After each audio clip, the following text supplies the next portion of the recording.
Una maternidad saludable es la que te hace estar bien contigo misma y con tu criatura.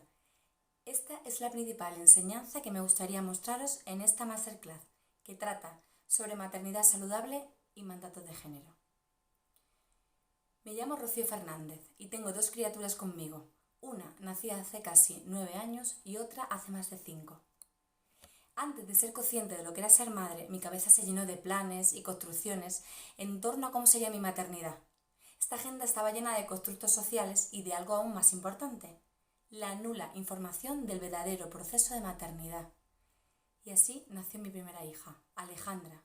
Después de 42 horas de parto, oxitocina al poder, unos dolores indescriptibles, y no voy a negar que sentí una emoción inexplicable cuando la tuve entre mis brazos. Pues otro de los grandes aprendizajes que me gustaría también atravesar en esta charla es que, si a ti te pasa, ¿quién tiene el poder de decirnos si es o no correcto? Haciendo una pausa en mi experiencia, voy a intentar responder a esta pregunta, pues de su respuesta se deriva gran parte de la clave de esta charla. Nadie, y cuando digo nadie me refiero a nadie, debería tener ese poder.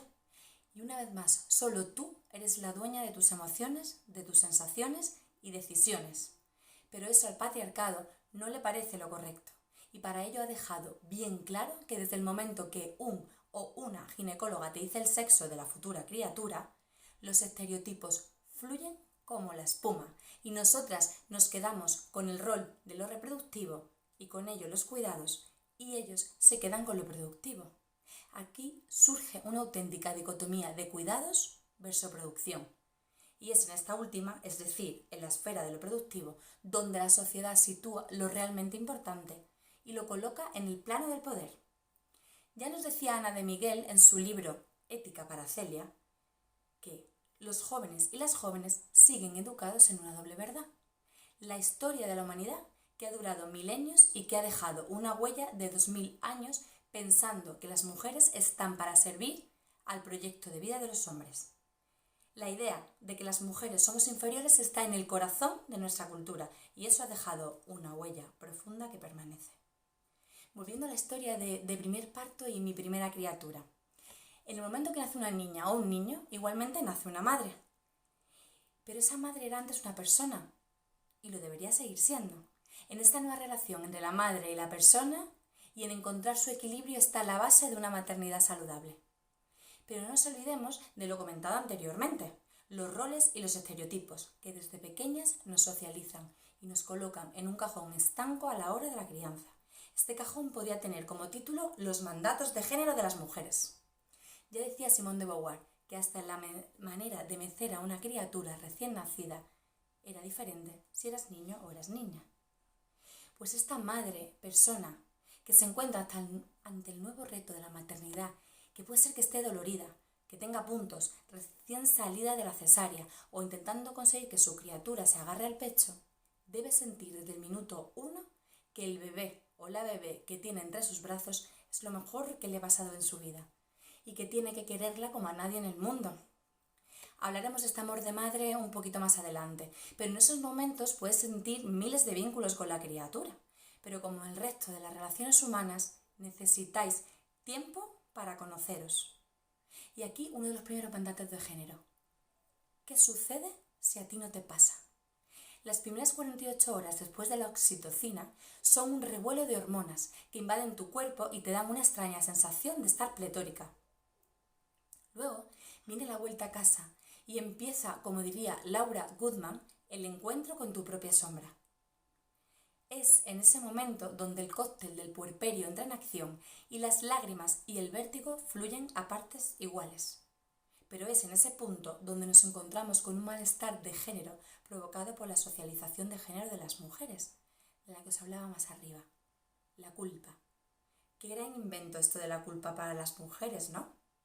Hagamos una pequeña parada en este concepto y para ello vamos a comenzar con Betty Friedan y su obra La mística de la feminidad y el concepto el malestar que no tiene nombre. Ella, en 1963, analizaba el proceso regresivo que vivieron las mujeres estadounidenses tras la Segunda Guerra Mundial. Tras un periodo muy dinámico en el que las norteamericanas consiguieron grandes avances sociales, en los años 50 del siglo XX, se produjo una gran ofensiva conservadora. Su objetivo era volver a encerrar a la mujer en el hogar, devolverla al trabajo dentro de casa, a través de las tareas domésticas, sin ningún tipo de libertad de elección, ensalzando a la madre y a la ama de casa como el auténtico ideal femenino. Este malestar del que hablaba Friedan podría ser definido oficialmente como un absoluto malestar de género. Y es que las mujeres, desde que nacemos, ya tenemos que ser de una determinada manera. Y a partir de una determinada edad, empezar a pensar en la descendencia y en la crianza de nuestras criaturas. Llegado a este punto, la culpa acecha de nuevo. Unas porque no quieren ser madres y se sienten cuestionadas. Otras porque lo son, pero no quieren dejar de seguir cumpliendo sus facetas anteriores de vida. Otras porque deciden parar temporalmente su vida laboral y la sociedad las cuestiona. Y otras porque eligen modos de crianza que traerían dentro de lo que denominamos apegos o maternidades intensivas. Pues, queridas compañeras, hemos estado socializadas en el cuidado y la condescendencia. Entonces, ¿qué es eso de pensar en lo que queremos nosotras así, sin más? Bienvenida a otro malestar provocado por un nuevo mandato de género. Una vez que, temporalmente, la culpa ha venido aquí para quedarse, seguimos lidiando con centenares de incertidumbres y preguntas a las que no hallamos respuesta. Y en este proceso viene la soledad. Esa que te invade, pues a pesar de tener una criatura maravillosa en tu vida, todo lo que antes te rodeaba y confirmaba tu espacio de confort se tambalea temporalmente y te coloca como cuidadora y responsable máxima de una criatura. Y aunque tú sientas que todos tus cimientos se tambalean y quizás en ese momento querrías expresar que te sientes sola, pero la sociedad construida desde unos cimientos patriarcales te hace ver que esto, lo de quejarse y no valorar este regalo que te ha dado la vida y uno de los fines para los que han sido destinadas las mujeres, no está nada bien. Pero queridas compañeras, ¿lo has sentido así? Pues yo te invito a expresarlo y a dejar la culpa de lado, porque como diremos de manera continua en esta charla y en esta masterclass, es que si es así como lo has sentido, es así como es, en tu caso. Pues igual que cada madre es distinta, también lo son las criaturas y también las relaciones que se dan entre madres e hijas e hijos. Esto se puede ver incluso entre distintas maternidades de una misma mujer. Yo no tengo nada que ver en mi relación de madre con mi primera hija que en mi relación de madre con la segunda. Y en este punto os estaréis preguntando, ¿qué pasa con la figura del padre? Pues en primer lugar, tendremos que ver si existe o no esa figura. Pues pueden ser familias monoparentales, madres solteras, madres lesbianas, etc. En el caso de que la figura del padre exista y conviva con la madre, otro de los mandatos de género asociados a lo femenino es que las criaturas son de la madre y que el padre es relativamente buena gente si se implica de alguna manera en este periodo de la crianza. Aquí, y haciendo un uso exclusivo de la lógica, podríamos afirmar que quitando la parte de la lactancia, si es que la hay, los cuidados podrían prácticamente dividirse a partes iguales entre ambos progenitores y progenitoras. Pero una vez más, los mandatos de género y nuestro rol de cuidadoras nos ponen el punto de mira, si no somos las máximas responsables de esta etapa de la vida de las criaturas y, ¿por qué no?, de toda la crianza y de toda la vida de las mismas. Haciendo un parón en esto de la lactancia y del debate tan intenso que ha generado en el feminismo, veremos cómo nos situamos a las mujeres en esta diatriba. Vamos a ver. Para empezar diremos que la Organización Mundial de la Salud, la OMS, recomienda la lactancia materna exclusiva los 2 primeros años de la vida del bebé, haciendo ser exclusiva específicamente durante los 6 primeros, es decir, recomendable los 2 primeros años y exclusiva los primeros 6 meses. Si tenemos en cuenta esas prerrogativas, el discurso dominante sobre la lactancia se centra en exclusiva en la lactancia materna como el mejor alimento de los y las bebés. Además, podemos ver cómo desde las instituciones se está apostando por apoyar y fomentar la lactancia materna exclusiva, animando a los hospitales, a los servicios de salud y en particular a las salas de maternidad a adoptar las prácticas que protejan, promuevan y apoyen esta lactancia materna, que se denomina exclusiva desde el nacimiento. En este sentido, podemos afirmar que el peso de este tipo de posturas, al estar apoyadas por las instituciones estatales y médicas, hace que se conviertan casi en incuestionables. Pero conozcamos también otras posturas. Algunas activistas feministas como Beatriz Gimeno se han postulado literalmente en contra de la lactancia materna, alegando que se ha convertido en una de las mayores esclavitudes para las mujeres del siglo XXI. Ciertamente, si tenemos en cuenta las exigencias del discurso y la falta de compatibilidades con la vida real, no solo la lactancia materna exclusiva y prolongada puede ser vista como una fuente de opresión para las mujeres que deciden ser madres, sino que también podemos considerarla como una exigencia neoliberal cuando la finalidad política de esta fomenta la reclusión femenina a la domesticidad y a la mística de la feminidad. La pregunta es, ¿la estancia sí, la estancia no, la estancia exclusiva sí o no? Pero ¿y mi vuelta al mundo laboral, profesional y social? Aquí entra el auténtico conflicto. En contraposición con todo esto y con todo este argumentario están las mujeres feministas que abogan por una estancia exclusiva y libre hasta cuando su criterio de crianza les diga que es razonable. ¿Por qué no? Llegado a este punto y siguiendo el hilo conductor de esta charla entre nosotras, solo me queda decir que nos escuchemos y decidamos qué es lo que mejor consideramos para nosotras mismas y para nuestra criatura y el nuevo binomio generado como madre e hijo o hija. Y aquí tenemos que hacer uso, desde nuestra reflexión interna, del mito de la libre elección que nos decía Ana de Miguel, e intentar dejar de lado los innumerables cuestionamientos que, si ya de por sí nos hacen y nos hacemos, llegan a crecer exponencialmente cuando de la maternidad se trata. Porque ¿quién nos ha encontrado alguna vez con consejos infinitos de cómo y de qué manera debes criar a tu criatura? Aún recuerdo un día que acabé llorando a lágrima viva, pues a mis hormonas, el cansancio, la incertidumbre y la vulnerabilidad extrema de los primeros días y semanas se sumaron miles de visitas, llegando hasta el punto donde una persona me agarraba a la niña, otra me colocaba a mí la postura, otra me decía cómo lactar mejor y otra me aconsejaba que, ojo, después de terminar el proceso de alimentar a mi bebé, ni se me ocurriera tenerla en brazos, pues se iba a mal acostumbrar. A eso le vino el debate de lactancia sí, lactancia no, esto es una locura, no deberías hacerlo, etcétera, etcétera, etcétera. Lo hacían por mi bien, estoy segura, pero ¿sabéis? Lo único que necesita una madre reciente es respeto, nada más. Ser escuchada y acompañada en su proceso, con sus miedos, sus subidas de ánimo y sus cambios de humor, porque en todo este proceso solo quieres hacerlo lo mejor posible y en ese hacerlo bien está el hacerlo bien contigo misma. Queridas compañeras, esto va para todas las mujeres del planeta y en especial para las madres, y aquí me incluyo. Practiquemos la asertividad. Digamos que no nos gusta como lo están haciendo, a pesar de que sepamos que creen que nos cuidan de esa manera. No pasa nada, ya que esto es parte de cuidarnos también a nosotras mismas. Y te lo dice alguien que lo tiene muy claro, pero que es uno de sus grandes caballos de batalla, la práctica de la asertividad. Bueno, el mío y el de muchas de las mujeres. En esta misma línea, y siguiendo otro de los grandes debates de la crianza con apego, podríamos hablar del sueño de la criatura, donde se incluye tu sueño y el de la unidad familiar.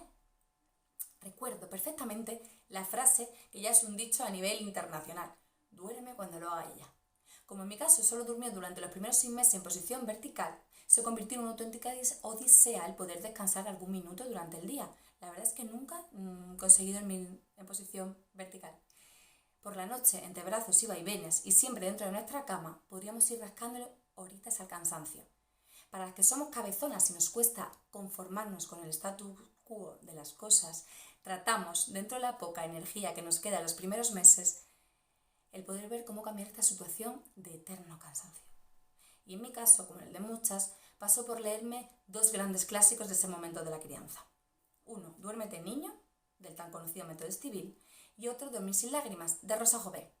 Aun estando mucho más de acuerdo con el segundo y sintiendo mucho decir que el método Stibbil me pareció lo más parecido a un mundo paralelo donde los niños y niñas estaban más cercanos a ser robots que seres humanos, he de decir que en todo este proceso eché de menos un dormir sin lágrimas, pero de la madre. Llegado a este punto, deciros que da igual cómo os digan que tenéis que hacerlo y que creéis que es mejor para las criaturas si antes no pensáis que es lo que os hace también estar bien a vosotras. La maternidad es un proceso complejo y no existe una fórmula estrella de cómo hacerlo de lujo de manera generalizada. Eres solo tú la única que tienes que conseguir ese equilibrio y hacerlo lo que mejor te venga para ese nuevo dúo que se ha creado. Y en el caso de que exista un padre u otra persona a tu lado, que metamos al trío familiar en la fórmula, la vuestra, única e irrepetible. Porque una cosa sí que me ha acompañado en mis 2 crianzas: mejor estoy yo, mejor fluye el proceso de maternaje. Una vez más, Laura Goodman nos dice que bebé y madre son una extensión el uno de la otra y que nos sienten de una manera diferente. En ese sentido, podríamos decir, siguiendo en esta línea, que las primeras etapas de vida del bebé se caracterizan por una incapacidad de éste para diferenciarse de su madre. Esto supondría un vínculo emocional sumamente estrecho donde la criatura es completamente dependiente de los cuidados de ésta. Para el pequeño o la pequeña no existe separación entre él o ella y su mamá. Esto no sabría decirte si es totalmente verídico o no, como tantas otras cosas que se intuyen pero que no están demostradas en ningún sitio. Son solamente intuiciones. Lo que sí podía apoyar y que me comentó en su día una compañera y formadora de la Fundación Feminista Entre Dos en Madrid es que el auténtico puerperio de una madre con su criatura dura aproximadamente unos 3 años. Esto para mí supuso una revelación y ahora os voy a explicar por qué. A los 3 años aproximadamente de edad de mi primera criatura, la revolución interna que me había causado la maternidad empezaba a calmarse y a recolocarse cuando esta pequeña tenía ya sus 36 meses. Leyendo diferentes artículos y escuchando de manera experiencial a muchas mujeres en proceso de crianza, nos decían que a esa edad la criatura siente ser un ser totalmente independiente de su madre. Cuando hablo de independencia no me refiero a las necesidades básicas, pues estas duran mucho más tiempo, sino a saber que madre e hijo o hija eran seres independientes el uno o una de la otra. Esto coincide con un momento donde la madre, que tiene un vínculo mucho más fuerte a nivel sentimental con la criatura, la coloca como una personita imprescindible en su vida, pero que esta vida también cuenta con esfera de su anterior proceso de maternidad, es decir, lo que ella era antes de ser madre. Me gusta hacer un especial parón en este punto, pues es una ventana abierta para todas aquellas madres que hemos necesitado ver la luz al final del túnel. Y sí, digo túnel, pues en mi caso y en la inmensa mayoría, considero que es uno de los procesos más revolucionarios en la vida de las personas y más especialmente en la vida de las mujeres.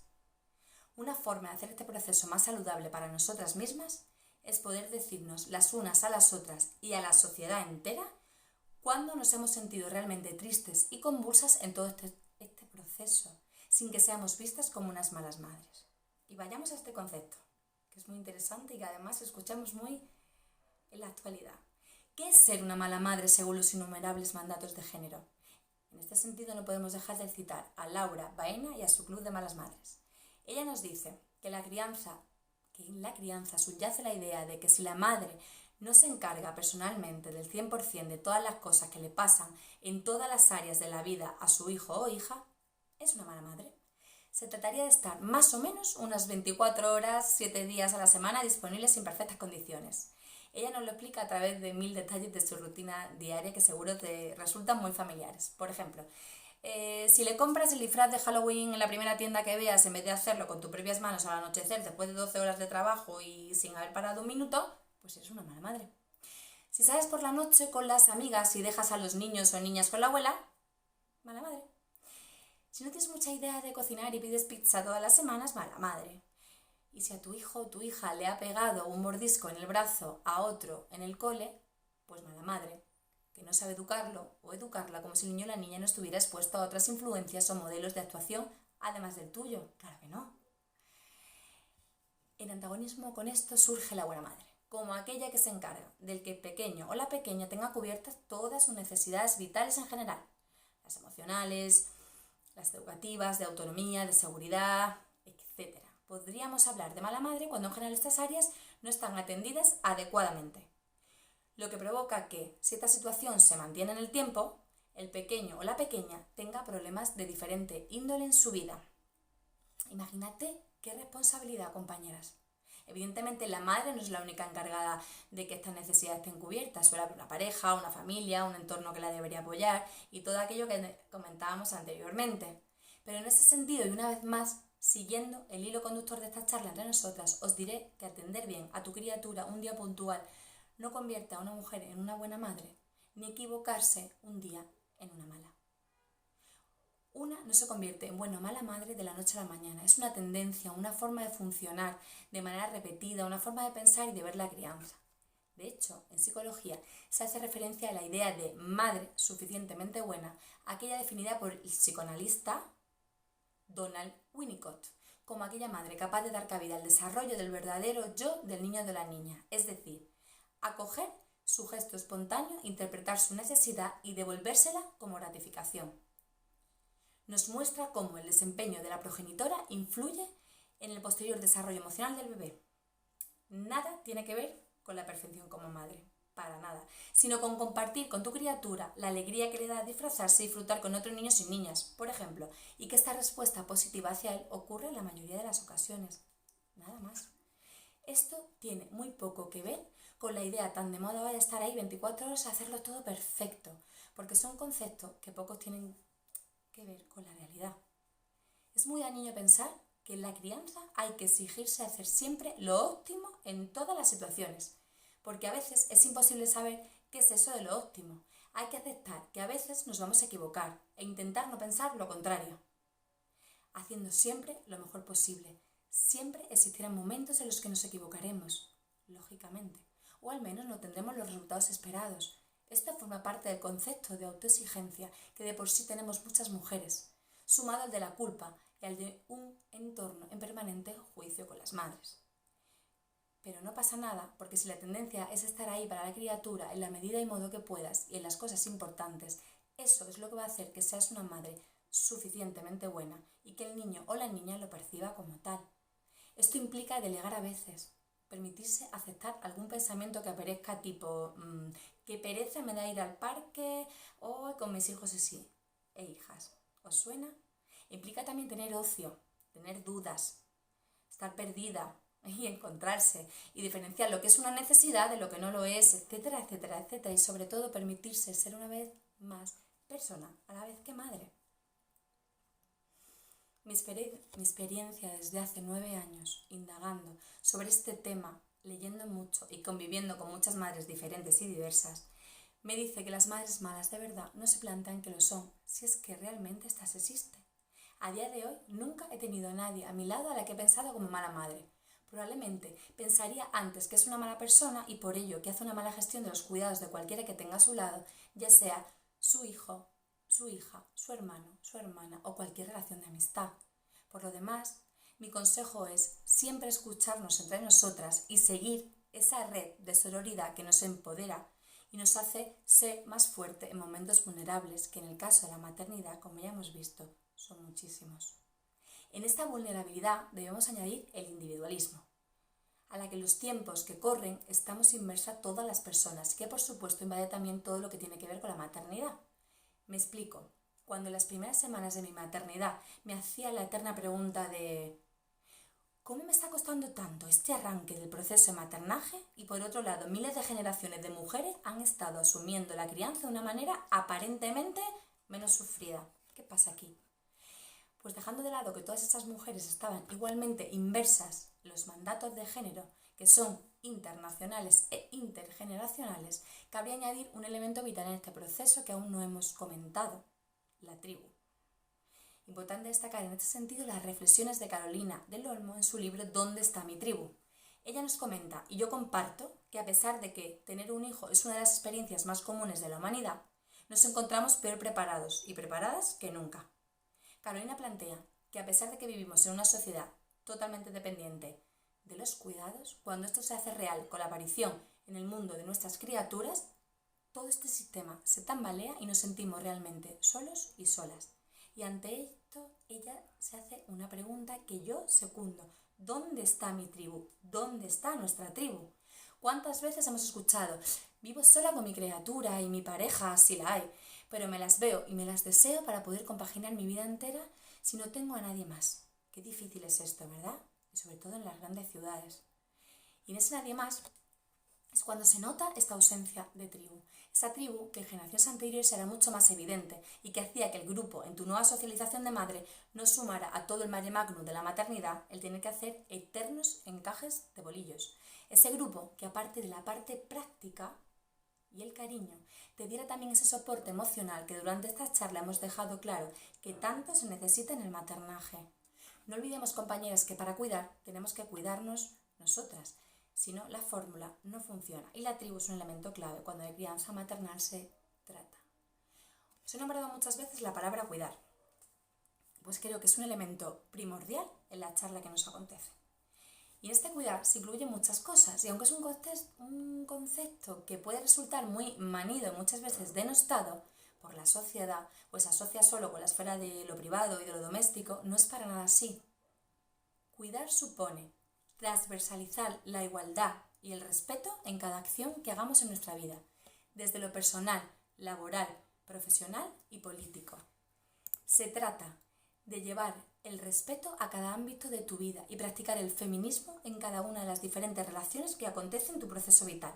Muchas veces digo que si metiésemos los cuidados en cada faceta de nuestra vida, tendríamos una sociedad mucho más bonita, con toda la magnitud que engloba esa palabra.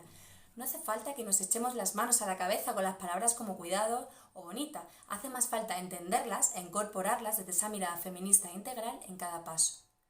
Como nos trasladaba Gioconda Belli cuando decía: habría que meter esa mirada diferente de cuidados en el cuidado de la tierra, en el cuidado de los pueblos, en que cada uno de los gobiernos acabara convirtiéndose en un cuidador o cuidadora, que cada ciudadano o ciudadana fuera un cuidador o cuidadora. Y recuerda que hace unos años incluso llegó a inventar los términos de cuidadanía, de cuidadanos y cuidadanas, en vez de ciudadanos y ciudadanas. Pero estamos asistiendo a una auténtica crisis de los cuidados, pues una vez más ese concepto se delimita a la esfera de lo doméstico y de lo privado, y además en esa línea es asumido fundamentalmente por las mujeres. De esta manera, el modelo laboral se sustenta bajo un varón adulto relativamente bien equilibrado que le permita hacer su tarea. Pero cuando se trata del trabajo y de las habilidades que entrañan la crianza, los cuidados que recibe la criatura cuando está enferma, el apoyo emocional que lo reconforta cuando está triste o preocupada, o la elaboración de las comidas, son puntos ciegos que el sistema económico no solo no considera a nivel de economía, sino que lo relega por defecto a las mujeres. Si sumamos que muchas ya estamos en el mercado laboral por libre elección, porque insisto, trabajar fuera o dentro de casa debería ser siempre una elección libre, nos genera de nuevo no solo un malestar de género, sino también una tensión infinita sumada a la eterna carga mental que ya todas conocemos muy de cerca. En este sentido, os invito a pelear de cerca para compartir los cuidados desde esta perspectiva feminista e integral de la que hablábamos hace un momento, para que no caigamos enfermas de los malestares de género que quizá eran denominados en el siglo XIX como histeria y que hoy en día podrían ser denominados como fibromialgia, por ejemplo.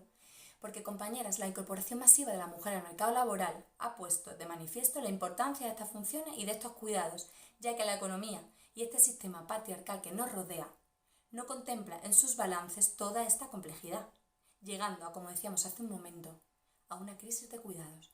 El abandono del trabajo asalariado y la reivindicación de la crianza intensiva o con apego en tiempos y energías, como diría Carolina del Olmo, no es la solución a nuestros males, por supuesto, pero sí un movimiento de defensa contra los efectos devastadores del capitalismo neoliberal contemporáneo. Para terminar, ir cerrando esta masterclass con vosotras, vamos a hablar del concepto de amor de madre. ¿Qué es realmente este amor de madre?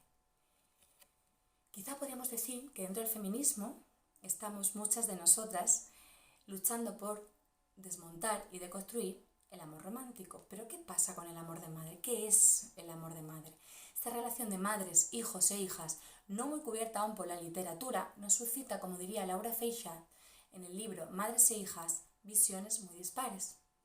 Se aborda desde un punto de vista de una declaración de amor permanente, una lucha, una fantasía entre lo angelical y lo terrorífico, una crítica radical a los valores de la sociedad en la que vivimos, una diferenciación entre madres y mamás o una serie de sentimientos ambiguos en torno a una madre percibida como un nudo en el que se entrelaza infancia y madurez, agobio y orfandad, rivalidad o adoración, incomprensión o paternalismo, pero cuya muerte deja a las criaturas con una vida partida en dos. Y yo resumo todo esto diciendo que el amor de madre es el que tú sientes por tus hijos e hijas, a tu manera y con tus circunstancias y tu absoluta personalidad, y que construye una relación auténtica desde la vulnerabilidad y la fuerza. Pero fundamentalmente es el que se vacía por completo de los mandatos de género y pone a la mujer y persona tal y como es, sin más, que se permite los tiempos y los espacios necesarios en la crianza, según sus momentos y estados vitales, pero sobre todo que ayuda a que su criatura le siga en ese legado, que consiste en el cuidado y el respeto que el feminismo nos ha enseñado. Y volvemos a encerrar volvemos a cerrar como empezamos. Una maternidad saludable solo la decides tú, desde tus vivencias y tus circunstancias, desde tus miedos y tus euforias. Muchas gracias a todas por escucharme. Espero os haya resultado amena y os valga para nuestros debates internos y externos y os proporcione herramientas y recursos para ir trabajando los mandatos de género que tanto rodean el proceso de maternidad. Mi nombre, como os dije al principio, es Rocío Fernández. Soy una persona trabajadora, feminista, madre, amiga, hermana, hija, pareja, pero sobre todo soy una persona que intenta que esta mirada feminista de igualdad y respeto lo invada todo. Muchísimas gracias y hasta pronto.